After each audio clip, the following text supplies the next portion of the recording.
لا إله إلا الله.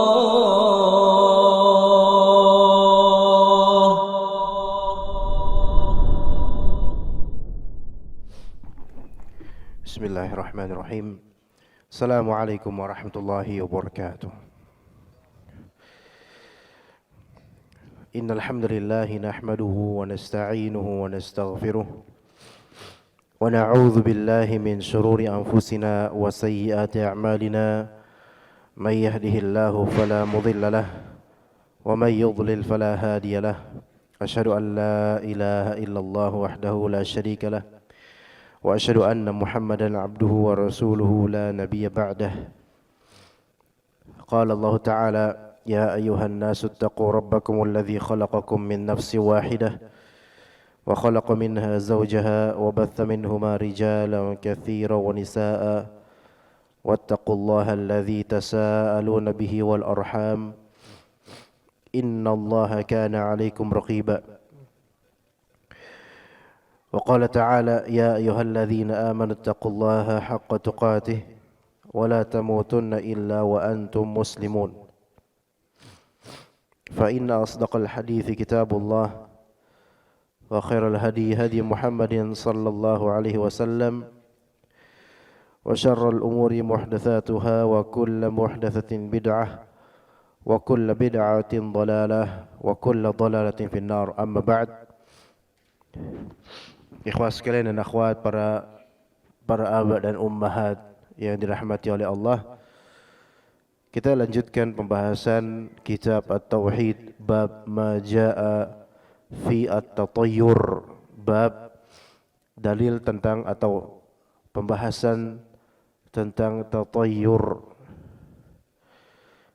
Ada beberapa poin atau garis besar yang akan kita bahas pada petang hari ini insyaallah taala.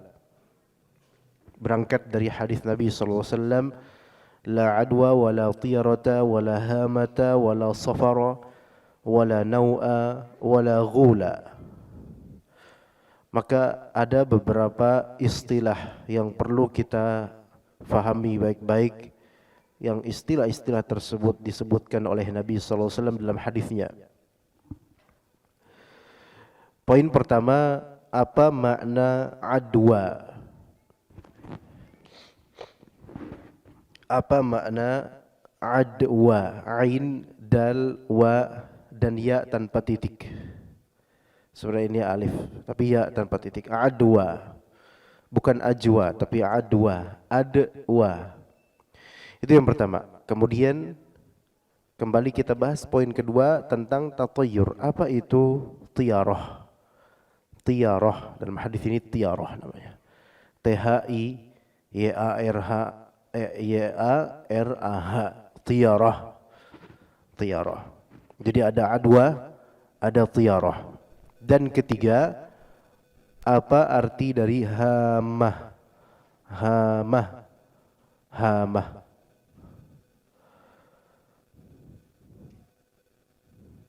Dan kemudian apa arti dari yang keempat sekarang? Apa arti dari safar? Safar, kayak bulan Safar, bulan Safar. Sad, fa, ra, S-H-A-F-A-R, Safar, bulan Safar.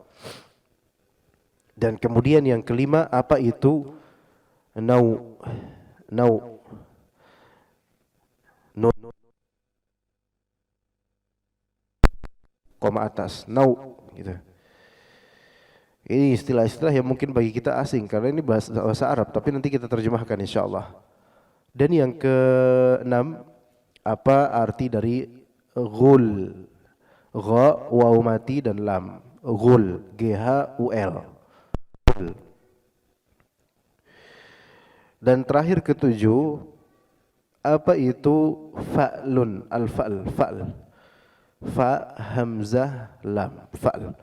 Atau F-A, atas L, fa'l. Apa itu fa'l? Semua ini istilah yang terbit diri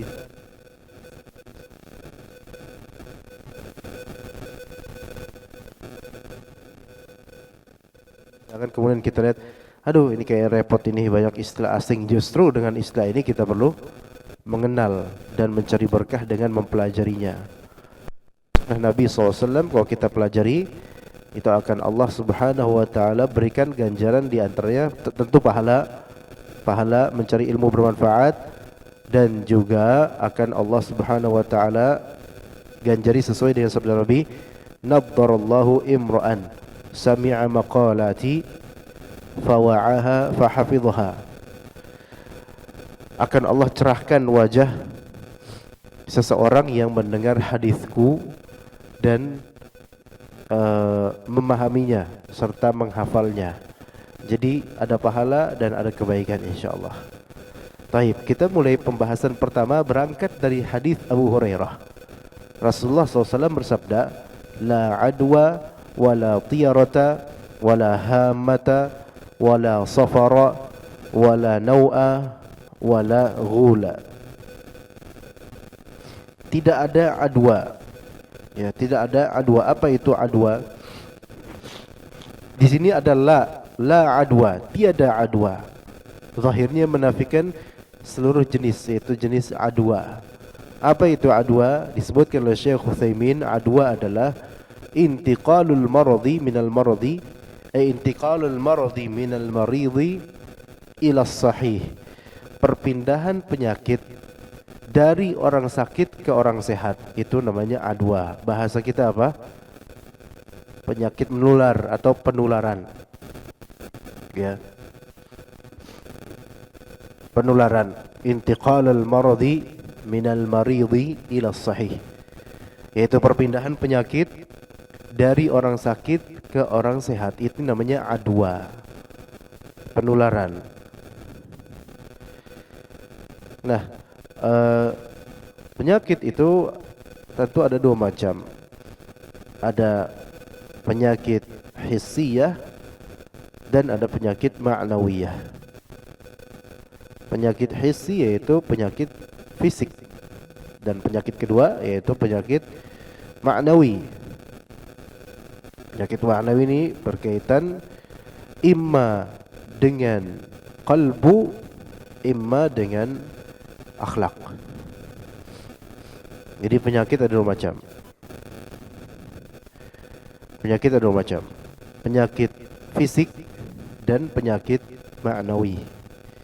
Penyakit fisik masyhur ya.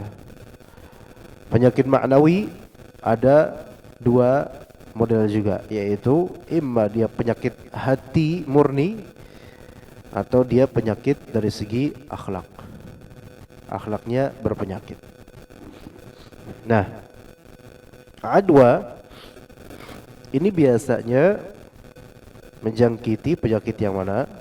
Atau adwa di sini maksudnya adalah penyakit yang mana? Penyakit fisik. Ya, penyakit fisik. Apakah terjadi penularan penyakit hati? Bisa jadi, karena dengan qalbu seseorang bisa berucap sesuatu misalnya, tapi biasanya penularan itu di penyakit ma'nawi, penularannya dari segi akhlak.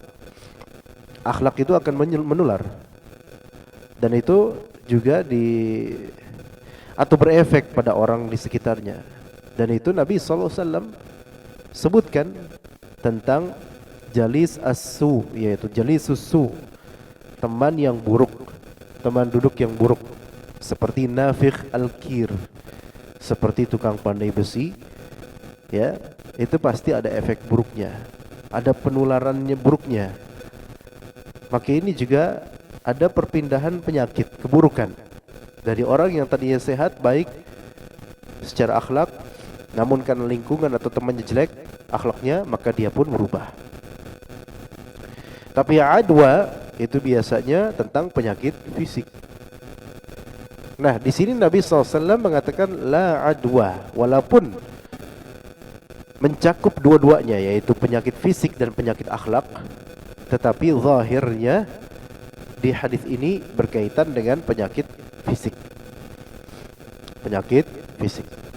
Baik, la adwa, tidak ada penyakit menular. Di sini akan penafian, ada penafian. La, tidak ada. Bukan tidak ada artinya sebenarnya. Tadi saya salah nerjemahin. Lah di sini artinya lebih tepatnya adalah tidak. Kalau ada ya ada penyakit yang nular terjadi, iya ada. Tetapi maksudnya di sini menafikan apa? Menafikan sendirinya penyakit tersebut menular. Jadi sini la nafiyah. La nafiyah di sini bukan menafikan keberadaan penyakit, bukan. Tetapi dia menafikan apa? Menafikan penyakit itu bisa berpindah sendiri tanpa kehendak Allah. Ya. Tetap di sini dalam hadis-hadis lain Rasulullah SAW menyebutkan kalimat-kalimat yang menunjukkan bahwasanya penyakit itu bisa menular. Beberapa penyakit bisa menular. Makanya Rasulullah SAW menganjurkan di beberapa hal untuk melakukan firor atau berlari dari wabah misalnya. Ini sebagai ikhtiar untuk menghindari penularan penyakit. Berarti di sini Rasulullah SAW seperti mengisbatkan atau mentapkan bahwasanya penyakit itu bisa menular. Tapi di hadis ini kenapa kok dinafikan? Ya. Maka penafian di sini bukanlah penafian eksistensi penyakit itu, bukanlah penafian eksistensi penularan penyakit, bukan. Tapi penafian kemampuan penyakit untuk menular dengan sendirinya. Karena penyakit itu bisa menular dengan takdir Allah Subhanahu wa taala. Tidak serta-merta penyakit itu bisa pindah dengan sendirinya tanpa kuasa dan takdir Allah Ta'ala.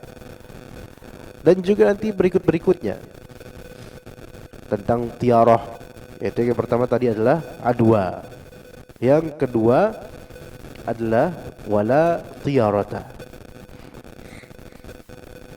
Kata Nabi SAW, tidak ada tiarah. Ya. Tiarah yaitu tatayur. Dia tatayur. Dan kita sudah membahas apa tatayur waktu itu, ikhwan, pada 2 pekan lalu. At-tasya'umu bimar'iyin au masmu'in au ma'lumin. Terus apa lagi? Tanpa ada apa? Duna. Masih ingat Arabnya enggak? At-tasya'umu bimar'in au masmu'in bimar'in au masmu'in au ma'lumin. Apa? Biduni sababin syar'iyyin au aqliyyin au ilmi. Ya. Yaitu merasa bakal apes dengan sebab sesuatu yang dilihat atau didengar atau diketahui atau didengar atau diketahui tanpa adanya sebab syar'i seperti dalil, tanpa juga ada sebab atau tanpa ada sebab akli yaitu logika, enggak masuk logika, dan tanpa adanya kemungkinan penjelasan saintifik atau ilmiah terhadapnya. Maka ini tatayur jadi. Lengkap itu definisinya insyaallah. Jadi itu tatayur. Tapi kalau mempercayai di suatu daerah atau suatu rumah kosong, ya, atau di suatu area berbambu misalnya, atau beringin, ada penunggunya, dan kemudian kalau situ harus hati-hati dengan penunggunya karena kemungkinan bakal dikerjain. Maksudnya bakal apes kalau lewat situ. Taib ini tatayur atau bukan? Tatayur atau bukan? Merasa bakal bernasib apes kalau kita lewat tempat itu malam-malam. Ayo, fadhal. Tatayur dan takhayul bukan ini? Takhayul. Tapi terbukti dengan riwayat-riwayat muttasilah dengan sanadnya masing-masing dari penduduk desa bahwasannya kalau di situ rata-rata orang bakal dihadapkan dengan penampakan. Baik. Antum percaya enggak? Apa hukum percaya di situ sering terjadi penampakan? Ayo, coba. Percaya bahwa saya memang jin menampakkan di situ, suka di situ. Percaya enggak? Maksudnya percaya jin itu bisa, jin itu orang-orang ngomong nih cerita saya tuh lihat kalau di situ tuh ngeliat genderuwo. Riwayat lain dengan sanad yang lebih sahih darinya, saya lihat genderuwo. Riwayat lain dengan sanad munqati' ya. Riwayat lain dengan sanad maudhu', dhaif, semua ngumpul. Jadi mutawatir pokoknya. Ya, maka semua ijma hampir terjadi kesepakatan yang betul kalau di situ suka terjadi penampakan. Baik, boleh enggak kita percaya itu? Pertama-tama, mungkin enggak syaitan atau jin dari syaitan dari jin menampakkan diri di suatu tempat? Mungkin enggak? Mungkin. Baik. Kalau orang-orang cerita seperti itu, apa hukumnya kita mempercayai kabar mereka? Bahwasanya di situ sering dilihat adanya jin. Apa hukumnya mempercayai kabar tersebut? Ana enggak bawa hadiah, qadarullah. Ana tadi ada ingat ada ide tuh pengen ngasih hadiah karena ada pertanyaan seperti ini. Yang bisa jawab benar ada hadiah. Ya. Hah? Apa, Pak? Mubah. Fulan bilang, ana ngelihat di situ ada genderuwo. Besoknya Fulan juga bilang gitu, ana sendirian jalan situ ternyata ada genderuwo. Dan dua-duanya orang yang baik kita kenal. Nah, gimana? Boleh nggak? Untuk percaya bahwasannya itu adalah penampakan jin, boleh. Tapi kalau meyakini lebih dari itu, seperti itu penunggu pohon bambu itu, nggak boleh. Paham nggak?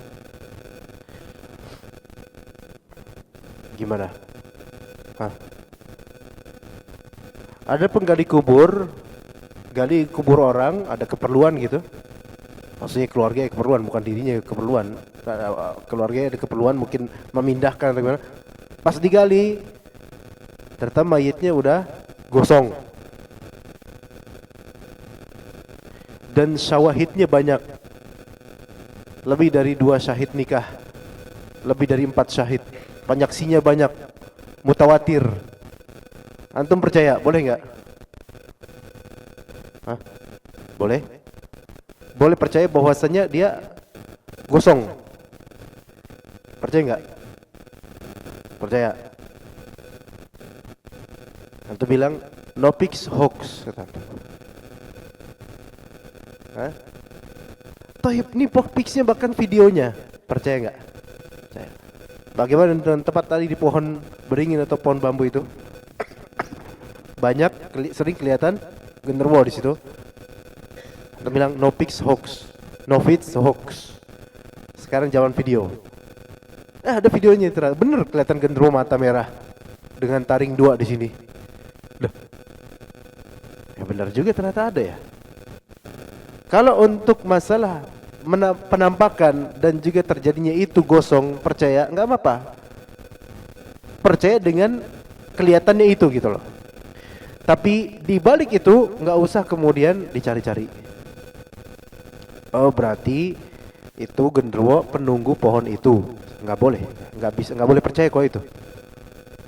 Atau mentakwil bahwasanya ini dia sedang diazab di kuburnya makanya gosong, itu udah alam gaib, kita nggak usah ngomongin. Kita bicarakan dengan apa yang tampak di alam kita saja. Dah selesai. Dan kemudian tidak ada tatayur dari itu. Kayak ngelihat genderuwo terus wah bakal apes nih perjalanan. Sebenarnya itu udah apes itu, ya. Iya, sebenarnya udah apes ngelihat kok setan gitu loh.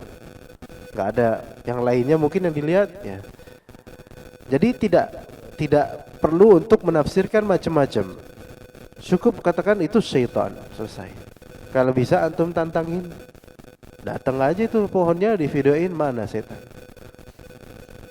mana, datengin kemudian videoin live streaming dan kasih linknya ke orang-orang yang kemarin ditampakin. Sok mana setannya, nggak ada. Iya, ada komentar kemudian, lah rajanya yang datang gimana ya.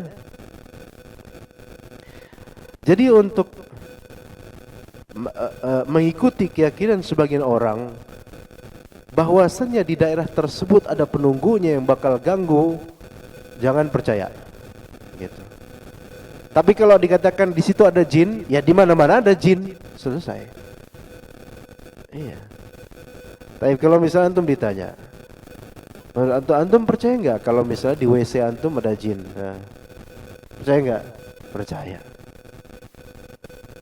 Ya, apakah itu syirik? Ya enggak, emang ada jin, ya udah, dan ada dalilnya, udah selesai. Ya, udah cukup sampai situ, nggak usah kemudian dibayang-bayangin jin itu lagi ngapain di WC, nggak usah. Iya, ya. Nah kadang-kadang cerita-cerita seperti ini menyebabkan terjadinya mindset tatoyur, dan ini banyak lewat di tempat-tempat tertentu. Ya, apa sugesti semata dari setan, walaupun nggak ada penampakan apapun, sugesti aja, tatoyur. Ana pernah turun dari bis, lupa bisnya apa, bis menuju Cilacap waktu itu, tapi turunnya di Cisaga. Cisaga itu daerah di Kabupaten Ciamis. Itu sampai sana jam 2 pagi. Ana turun, udah pakai masker, pakai celana loreng. Ana gak mau menampakkan kalau ana berjenggot, ya. Dan pakai topi, pakai jaket. Kemudian mesen order apa namanya, ojek offline. Masih ada tuh, alhamdulillah. Untuk sekian kilo menuju ke desa lain. Di perjalanan kita saling cerita tuh sama mamangnya itu. Ya, mamangnya itu pas di suatu tikungan agak anyep gelap, dingin gelap gitu. Dia bilang, saya itu kalau lewat sini nih, tikungan sini, perasaannya beda. Ya. Kalau kita ini orang kota ya, tikungan, perasaan beda kita di, terutama tikungan Taman Mini kan, beda tuh perasaannya. Di lorong Taman Mini itu ada polisi, nah itu perasaannya beda itu. Itu beda, itu bukan tatoyur, ya. Nah, ini perasaannya beda loh. Ada apa emang, nggak tahu ada apa. Nah ini. Perasaan beda di sini bukan perasaan cinta atau apa, tapi perasaan ada ketakutan, tak khawatir ada apa-apa. Ini semi atau menuju tatoyur. Enggak ada sebab syar'inya, logikanya lah, saintifiknya, enggak ada. Cuman lewat situ Anda selalu merinding kalau lewat situ. Kata dia. Anda sendiri enggak ada apa-apaan, perasaan tadi enggak ada kerasa apa-apaan, biasa kayak tempat lainnya. Maka ini nih, menuju tatoyur. Awalnya dari sugesti. Kadang perlahan tatoyur itu dibangun di atas sugesti kecil menuju sugesti berikutnya, ditanamkan terus, akhirnya numbuh dia. Numbuh akhirnya jadi keyakinan. Yang tadi enggak ada jadi ada gara-gara mindset. Ya. Dan boleh jadi bentuk-bentuk syaitan itu, bentuk-bentuk syaitan yang di tradisi Indonesia itu dari mindset manusia sekitar. Jadi seperti itu, gitu loh. Kalau misalnya kita mengikuti sugesti tersebut, maka syaitan kemungkinan akan mewujudkan terus sugesti tersebut dengan gambaran seperti itu. Kalau misalnya kita menghuni rumah kosong, maksudnya kita beli rumah atau ngontrak di rumah yang tadi kosong. Dihikayatkan di situ bekas bunuh diri misalnya, bekas ada orang bunuh diri. Itu setan akan mensugestikan, membisikkan dan menggambarkan proses bunuh dirinya orang tersebut. Dan proses kejang-kejangnya itu membuat ketakutan dan akhirnya kekhawatiran terjadi dan khawatir bakal apes tinggal di sini gara-gara dulu bekas tempat bunuh diri. Taib, sekarang apa relevansinya antara kejadian lampau di tempat tersebut merupakan tempat bunuh diri dengan kemudian kita tinggal di situ bulan-bulan berikutnya? Apakah kemudian bermadarat atau tidak kira-kira? Menurut antum gimana wahai ahli tauhid? Hah? Ada madarat gak? Enggak ada. Tapi kapan kemudian bisa terwujud kekhawatiran itu? Ketika mengikuti sugesti yang dimainkan oleh syaitan, peranan syaitan. Enggak ada madaratnya. Lah yang udah mati itu kan udah khalas di alamnya kan? Kalau kemudian sugesti itu dimainkan oleh syaitan dan mungkin kadang-kadang syaitan kemudian menggoda dengan cara digerak-gerakin lah apa namanya? Ya bawa kursi atau gagang pintu dan seterusnya. Kemudian kita bengong, nggak zikir, keinget kata tetangga di sini dulu bekas tempat bunuh diri. Nah terus habis itu, wah, kebayang. Nah setan main di situ, dibayang-bayangin sama setan. Iya, dibayang-bayangin. Seolah-olah seperti itu kejadiannya. Akhirnya takut sendiri gitu loh. Bahkan kadang-kadang ditampakin kemudian wajah orang yang bunuh diri itu. Sehingga terjadi apa? Wah ini Pak Malik tinggal di sini nih. Padahal kita nggak salah apa-apa.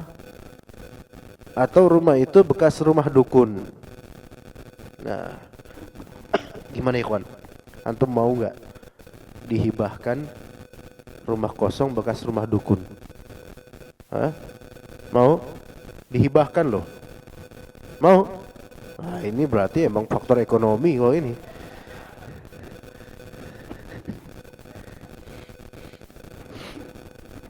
Emang gak apa-apa kalau urusan duit itu keberanian meningkat ya kawan. Iya, udah gak mikirin setan lagi. Iya, gak usah ditinggalin Pak, dijual lagi ya, dijual ulang ya. Jadi reselling gitu Pak ya. Alhamdulillah. Itu pikiran normal memang, pikiran bisnis yang bagus itu.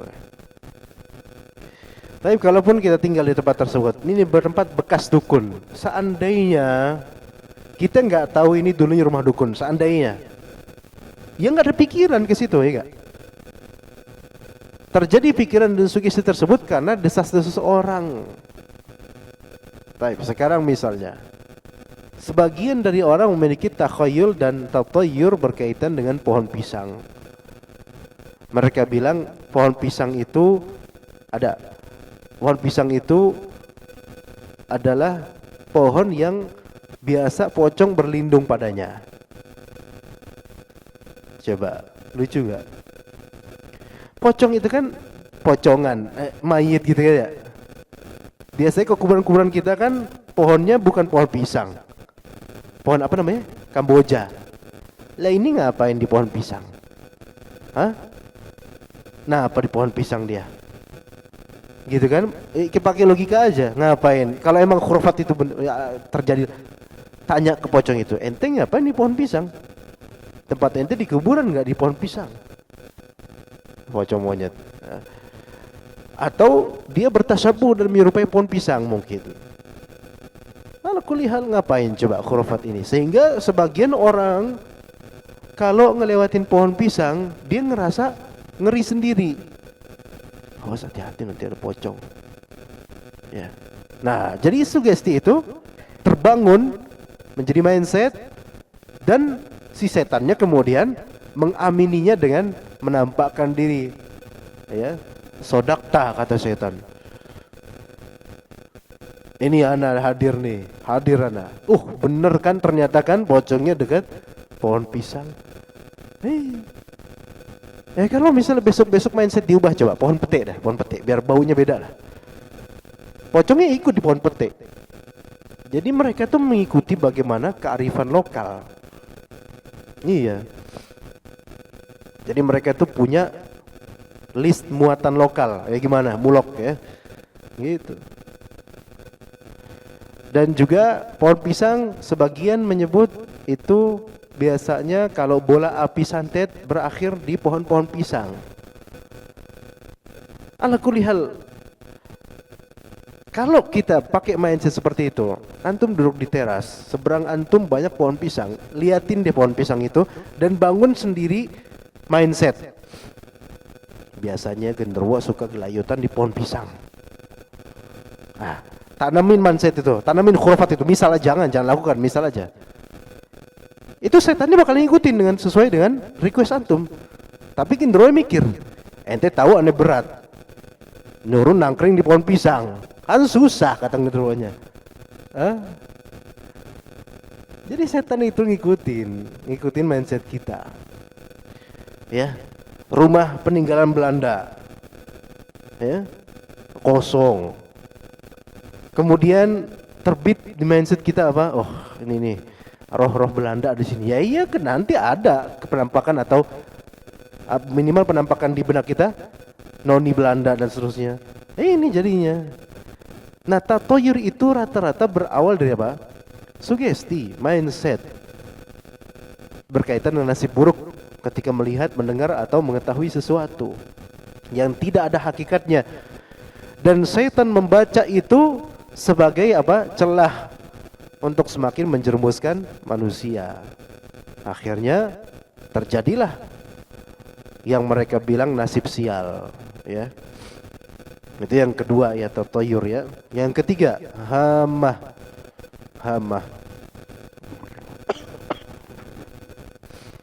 Apa itu hama? Hama ya. Hama itu burung hantu. Ya, atau ada yang mengatakan bahwasannya dia adalah burung yang seperti burung hantu. Yang diyakini oleh orang Arab jahiliyah, kedatangan hamah atau bumah ini sebagai pertanda kesialan. Ya, pertanda kesialan. Baik itu berupa kematian lah, penyakit lah, musibah. Jadi kalau misalnya burung hantu ini bertengger di atas rumah mereka, maka ini pertanda kesialan. Kata bagi mereka. Ya. Taib. Itu burung hantu. Nah, sekarang bagaimana kalau misalnya bukan burung hantu? Ya, ini tentu masuk tatoyur juga, tatoyur ya. Sekarang bagaimana kalau misalnya di dekat sini ya masih ada dukun santet. Ya. Kemudian biasanya kan pakai bola api menuju ke sasaran rumahnya, dan biasanya bola api tersebut akan diam dulu sejenak di atas atap rumah orang. Imma kemudian meledak dengan dahsyatnya, atau gimana, hilang di situ, atau gimana, Allah alam. Misal ketika kita lagi jalan pulang malam-malam ke rumah, ternyata di atas atap rumah kita ada bola api berkobar. Kira-kira antum berpikir apa kemudian? Sok jawab. Ya, kira-kira apa? Wah, ini alhamdulillah nih. Apa nih? Ada kematian. Di mana, Pak? Maksudnya kematian apa nih? Di rumah tersebut. Nah, itu tatoyur jadinya, Pak. Tapi kalau emang seperti ada pikiran, hilangkan pikiran itu. Ya. Ya udah, nggak usah dipikirin. Ternyata dia apa? Apa namanya? Meledak di atas atap rumah. Wah, bakal disantet nih, gitu. Gini, nyantet itu enggak mudah. Bukan karena Anda pernah melakukannya, bukan. Tapi antum tanya aja orang yang pernah melakukannya. Nyantet itu nggak mudah, apalagi menyantet ahlu sunnah, nggak mudah. Harus cari celah-celah dulu supaya bisa gitu loh. Mau effortnya seberapa besar dengan tenaga besar apapun, kalau Allah tidak mengizinkan nggak bakal bisa. Tetapi ada celah-celah yang membuat santet itu bisa masuk. Yang paling besar adalah ketika ngepas dengan emosi yang tidak terkontrol. Zikir enggak, emosinya enggak terkontrol, marah. Kadang-kadang santet itu dimulai dari apa? Dihasut dulu tuh suami istri. Ya. Jadi kalau misalnya keluarga antum tenang-tenang aja, antum sama istri saling sayang, baik, nafkah lancar, istri mau apa aja antum turutin, ya, selama ada duitnya, kemudian anak-anak baik semua, rajin baca Quran semua, itu mau bola api lah, bola apalah, ya, insya Allah nggak kena, ya, gitu. Maka ketika melihat kayak gitu, misal itu adalah memang indikasi santet, misalnya, antum bilang a'udzubillahi minasyaitonirrajim dan berbuat ihsanlah kemudian kepada istri antum dalam ketaatan kepada Allah. Enggak ada, hilang, enggak ada, ya, insyaallah enggak ada. Jangan kemudian bertatoyur, waduh, di atas atap rumah ada lagi, wah bakal kena santet nih. Ya ngomong kayak gitu akhirnya kena. Setannya juga bilang, bahlul ente, padahal kan mau ke tetangga, bukan ke ente, malah ente yang kepedean gitu. Ya ente yang kena. Jadi ikhwan, hal-hal seperti itu kalau dipertemukan dengan orang yang insya Allah atau keluarga insya Allah banyak baca Quran, berusaha ke agama dengan baik, itu susah. Baik santet maupun tuyul. Tuyul, entah tuyul dengan huruf to atau huruf ta, anda nggak tahu. Tuyul atau tuyul, anda nggak tahu.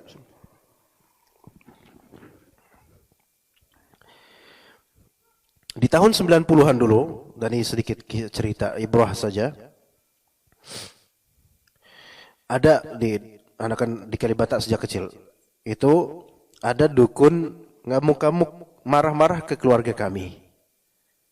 Marah-marah ke keluarga kami. Apa alasannya? Dia mau ngirim santet ke tetangga kami, tetapi enggak bisa-bisa gara-gara arah santet dari rumahnya dia, office dia itu, ke maksud atau ke apa? Ke tujuan, dari from sampai to, ya, sesuai aplikasi apa ya, gitu kan? Ada terhalang dengan rumah kami. Marah-marah, ya kita nggak tahu apa-apa. Itu saya kalau mau ngirim sesuatu ke rumah itu selalu gagal gara-gara ada kalian di sini. Anak waktu itu masih kecil, nggak tahu apa-apa. Jadi terhalang, ya, terhalang. Ini bukan bermaksud meninggikan keluarga kami, enggak. Dan begitu juga keluarga antum, insya Allah. Itu diantara bukti keberkahan dari Allah Taala kalau kita beriman dan bermasaleh. Keluarga kita keluarga thayyibah, insya Allah dilindungi, dan juga ada efek baiknya juga ke orang lain, insya Allah, tanpa kita sadari. Itu. Ada seorang peruqyah, bukan ustadz dia, peruqyah biasa, tapi dia rajin baca Quran. Dia jalan, nggak tahu apa-apa, tiba-tiba ada semacam pendekar datang ke dia. Pak Ustadz, tolonglah Pak Ustadz, nggak usah ganggu kami lah Pak Ustadz. Bingung dia. Lah, nah ada apa? Udahlah Pak Ustadz, jangan lewat sini lah. Jangan ganggu kami. Kan kami mau cari duit lah Pak Ustadz gitu. Emang ada apa sih? Ternyata di sana ada debus. Ada debus pertunjukan-pertunjukan yang ujung-ujungnya jual obat, ya. Atau misalnya itu, ya. Ini Ustadz ini nggak tahu apa-apa, jaraknya masih jauh. Tapi efek apa namanya, coverage areanya itu bisa sampai ke sana gitu loh. Tersinggung setannya, mungkin ngabarin ke mereka ini, akhi itu ada ustadz itu akhi, jangan gitu. Sampai sebegitunya tuh ada seperti itu. Ya. Jadi ikhwan, untuk hal-hal seperti ini, mindset kita tuh positif aja. Benar positif maksudnya di sini adalah kalaupun ia itu jin, khalas.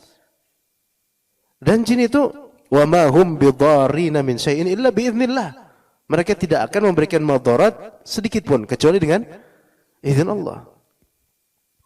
Maka kerusakan dan kesulitan apapun, baik disebabkan oleh jin atau oleh murni dengan sebab ada gejala alam, maka fabima kasabat aidikum, dengan sebab ulah tangan kalian, udah istighfar, taubat sama Allah, selesai. Iya, urusan jinnya dari manalah dan modelnya apalah itu sebenarnya merepotkan. Nah, apalagi kalau berkaitan dengan mindset seperti ini, hama, burung hantu, toke, apalagi burung gagak, apalagi ikhwan, anjing hitam atau kucing hitam. Ada di film jadul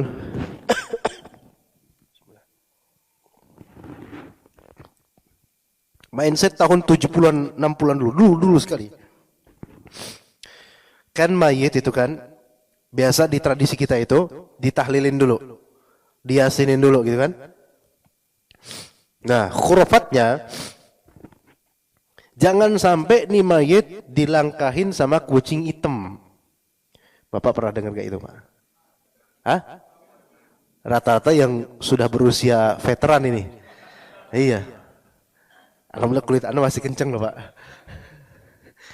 Dulu kayak gitu, Pak ya. Jangan dilewatin kucing hitam. Nanti apa gentayangan dan semisalnya gitu kan. Itu.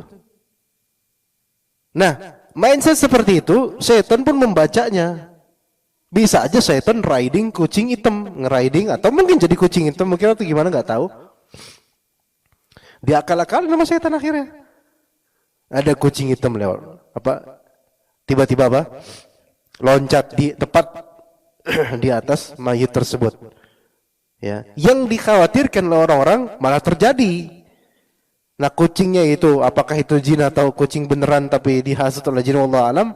Tapi binatang kadang-kadang bisa dihasut oleh syaitan dari kalangan jin. Kata Nabi SAW tentang masalah mematikan api di malam hari di rumah.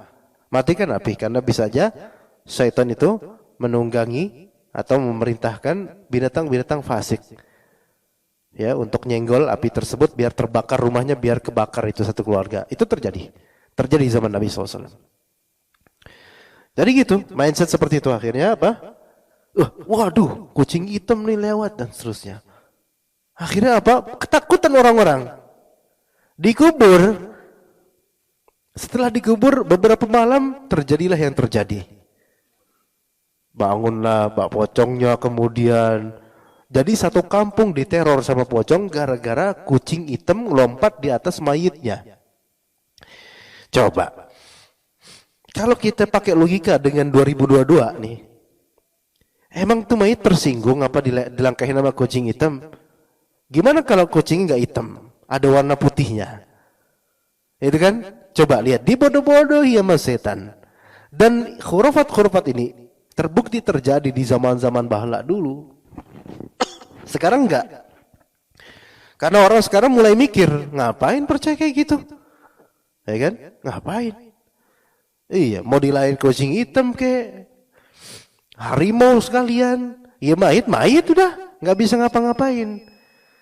Nah begitu ya kawan. Lihat binatang-binatang ini nggak ada salah apa-apa, tapi eksistensi mereka kok dianggap kemudian memberi apes gitu loh, kesian. Ya udah kita azan dulu, setelah itu kita lanjutkan insyaallah.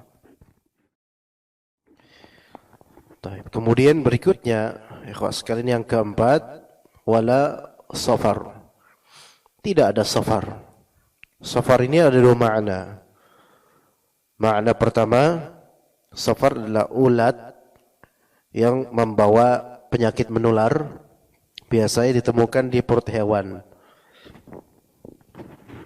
Jadi safar itu ulat yang biasanya ada di perut hewan dan dia membawa penyakit menular. Itu safar dari segi bahasa Arab. Kalau misalnya memang ini makna safar ini maksud, maka ini sama seperti yang adwa tadi. Tapi safar lebih khusus. Kalau adwa penyakit umum, safar ini ulatnya.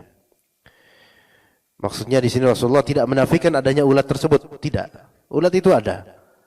Tapi yang Rasulullah nafikan adalah ta'thir binafsihi, yaitu memberikan efek dengan sendirinya. Ya. Maka ulat itu tidak bisa memberikan efek dengan sendirinya. Tapi Allah lah yang mentakdirkan apa yang terjadi. Itu pendapat pertama tentang safar. Pendapat kedua, safar yang dimaksud ini adalah yaitu bulan safar. Bulan safar, dan itu yang lebih kuat insyaallah maknanya. Karena keyakinan di jahiliyah bulan safar adalah bulan sial. Dan menganggap suatu hari atau suatu minggu atau suatu bulan sebagai bulan atau sebagai momentum sial, maka ini termasuk kategori tatayur. Juga termasuk tanggal-tanggal. Dianggap ini tanggal sial, tatayur. Kalau dianggap tanggal ini tanggal hoki, takhayul. Ya. Nah, jadi hal-hal seperti ini, ikhwan, ini merupakan tasya'um atau tatayur dengan adanya sesuatu yang maklum, yaitu diketahui seperti bulan tertentu, hari tertentu, dan seterusnya. Taib. Kemudian berikutnya dalam riwayat lain disebutkan wala nau'a. Dan tidak ada nau'. Nau' itu adalah kemunculan bintang. Nau', kemunculan bintang. Larangan di sini atau penafian di sini terjadi karena ada keyakinan jahiliyah bahwasannya kemunculan bintang tertentu itu adalah sebab turunnya hujan. Maksudnya sebab turunnya hujan, jadi bintang itulah yang menyebabkan hujan itu turun. Yaitu bintang itu punya kuasa menjadi penyebab hujan itu turun. Atau bintang itulah yang menurunkan hujan. Maka ini keyakinan syirik akbar. Karena yang menurunkan hujan adalah Allah Ta'ala. Maka Rasulullah SAW bukan menafikan keberadaan kemunculan bintang, bukan. Jadi menafikan efek zat bintang. Karena bintang ini enggak berefek sama sekali terhadap apapun, sementara Allah lah yang menjadikannya berefek. Atau kalau memang ada hujan yang bertepatan dengan kemunculan bintang tersebut, bukan karena kehendak bintang itu. Ya. Ini memang bukan sampai tatayur, karena ini bukan merupakan nasib sial. Tapi ini takhayul, keyakinan yang batil.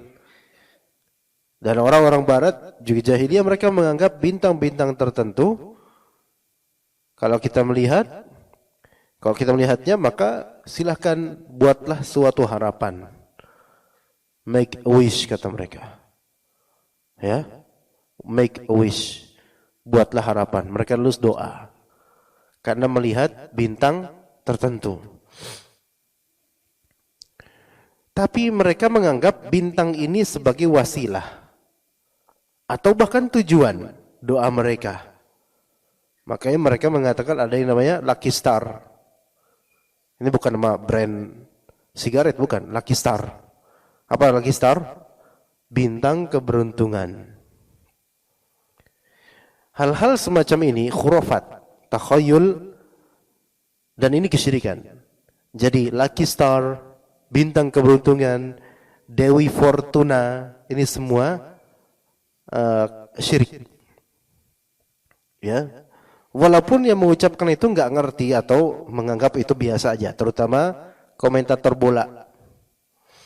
Wah, sangat disayangkan tendangan dari Akhi Bambang kemudian mengenai tiang Mister Gawang, ternyata Dewi Fortuna belum berpihak kepada Akhi Bambang. Dewi Fortuna siapa? Iya, ini ikutin orang-orang barat aja ini. Dia nggak ngerti Dewi Fortuna siapa. Dan nggak ada itu kalau ini la Dewi Fortuna. Nggak ada Dewi Fortuna, nggak ada hakikatnya ini. Nggak ada. Ya. Kadang komentator bola seperti itu. Ya, karena mereka tidak belajar kitab tauhid sebelumnya. Kalau mereka belajar kitab tauhid, mereka nggak bakal jadi komentator bola, insyaallah. Ya. Kemudian ghul ini adalah jenis setan. Suatu jenis setan yang diyakini oleh bangsa Arab di masa jahiliyah dapat membuat orang tersesat. Jadi memang ada beberapa model jin yang suka ngeprank manusia. Dan sebutannya banyak. Di Arab itu sebutannya ghul, jamaknya ghilan. Dan dalam hadis Nabi juga ada. Hadis Nabi, walaupun hadisnya dhaif, wa idza taghawwalat lakumul ghilanu fanadu bil adzan. Jika kalian merasa disesatkan oleh ghul dalam perjalanan, maka kumandangkanlah azan. Ini hadis dhaif. Tapi ini menunjukkan dalam bahasa Arab ada ghul, ada ghilan, artinya setan yang suka nyesatin jalan orang. Termasuk juga ghul. Ya, waktu itu anak di daerah stasiun Pasar Minggu Baru. Belum lama terjadi belum lama ketika itu terjadi kecelakaan, seseorang nyebrang meleng. Ketabrak kereta, bukan meleng sih, maksudnya dia nyebrang kayak enggak ada dosa, itu nyebrang gitu enggak ada. Tabrak kereta. Ya, terus kata rakyat, kata masyarakat kayaknya kena setan budak. Kena setan budak. Ana bilang, ya enggak, bukan setan budak, itu emang dianya aja lalai gitu. Tapi orang-orang mempercayainya langsung ke mistis gitu loh. Ke mistisnya dulu, dan itu mereka dan hal itu beberapa kali terjadi di spot yang sama. Akhirnya syaitan menghasut masyarakat untuk meyakini spot tersebut ada ghul, ada setan budak. Ya, ada setan budak. Nah, ini yang budak setannya atau korbannya enggak tahu, ya. Ya, setan budak gitu namanya. Enggak tahu bentuknya kayak gimana, enggak tahu. Tapi ghul atau ghilan, ini menurut orang-orang Arab itu adalah suatu istilah atau nama untuk jenis setan dari kalangan jin yang memiliki daya sihir untuk mempengaruhi manusia. Iya. Ya itu apa namanya? Kearifan lokal. Tapi memang benar ada jenis jin dan diisbatkan juga oleh para ulama yang memiliki kekuatan sihir untuk memperdaya manusia ada. Ada. Kalau di kita kadang-kadang taksimat seperti ini ada juga kadang-kadang. Antum tahu enggak bahwasanya kuntilanak itu muqassam. Yang qasimu ila qismain, ya. Kuntilanak terbagi menjadi dua macam. Kuntilanak putih dan kuntilanak merah. Tahu enggak itu? Nah, ini anak update lagi beritanya kalau enggak tahu. Ada yang putih, ada yang merah. Ya. Dan yang merah itu diyakini oleh sebagian masyarakat itu lebih jahat dan bisa menyihir dia dibandingkan yang putih. Jadi yang putih itu masih levelnya mungkin elementary, ya. Kalau misalnya merah mungkin udah advance atau pre-intermediate dan semisalnya. Ya, semacam itulah. Ya, antum kalau ketemu dengan yang seperti ini, kuntilanak warna merah, antum bilang aja, ya akhi, Nabi SAW melarang baju celupan warna merah, polos. Bingung dia. Bingung. Enggak boleh. Ya. Tapi ala kulli hal, jin-jin semacam ini, kalaupun mereka punya daya untuk mempengaruhi manusia, sekali lagi, wa ma hum bidarrina min ahadin illa biiznillah. Mereka enggak bisa memberikan mudarat kecuali dengan izin Allah. Nah, di antara muhawalah oleh sebagian ulama ditetapkan kalau memang ketemu dengan yang seperti ini dalam hadis yang dhaif, merasa diganggu oleh jin-jin ghilan atau yang bisa jin-jin yang ganas menyihir dan semisalnya, kumandangkanlah azan. Nah, itu sesuai dengan bagaimana hadis Nabi SAW, semakna dengan hadis Nabi SAW yang sahih, idza nudiya lis-salati adwara syaitan wa lahu durat hatta la yasma' at-ta'dzin. Setiap kali azan dikumandangkan, setan pasti akan segera kabur sembari terkentut-kentut karena dia tidak tahan dengar azan tersebut. Dan sesungguhnya Anda sendiri sudah mempunyai tajribah yang banyak dalam masalah ruqyah, di antaranya dengan azan. Itu enggak tahan setan itu. nggak tahan. Yang udah masuk itu nggak tahan dengan azan. Ya, kita Allahu Akbar, langsung bereaksi dia. Langsung bereaksi. Hatta walaupun jin itu pura-pura anteng, ya, terus kita adzanin, Allahu Akbar, wah ya langsung bergejolak dia. Sekarang Anda udah nggak pernah ngeruqyah demi ruqyah nggak. Tapi dulu catatan-catatan masa lampau menunjukkan bahwasanya memang azan ini memiliki magnificent dengan izin Allah Taala untuk menyiksa mereka. Ya, bahkan sebagian dari YouTuber, dan ini Anda tidak tahu apakah mereka buat-buat atau memang hakiki terjadi. Kalaupun terhakiki terjadi, maka itu tidak masalah. Yaitu ketika ada jin menampakkan ya sebagai ya setan-setan klasik Indonesia lah, pocong misalnya. Dan Anda melihat videonya. Gitu. Lagi diem gitu. Ya biasanya diem pocong itu. Karena mau ngomong susah, udah disumpel sama kapas. Ya. Kemudian dibacain dari jarak sekian meter, dia azanin, Allahu Akbar gitu. Kemudian tiba-tiba terbakar dia. Ya. Wallahu a'lam, Anda tidak tahu apakah ini dekorasi dari YouTuber itu atau bagaimana, Anda nggak tahu. Tapi kalaupun itu terjadi, dan itu sangat mungkin terjadi, maka ya itulah kebaikan dari azan. Maka tafadhal kalau misalnya antum pengen coba ketemu tadi kuntilanak merah tuh, setelah antum bilang hadis tentang larangan baju merah total, antum azanin dia. Iya, antum ajak dia kembali ke Islam. Udahlah kamu sholatlah, tutup aurat. Insyaallah baik-baik aja, masuk surga nanti kalau kamu masuk Islam gitu. Berani enggak ikhwan? Enggak berani. Pak Ali gimana Pak Ali?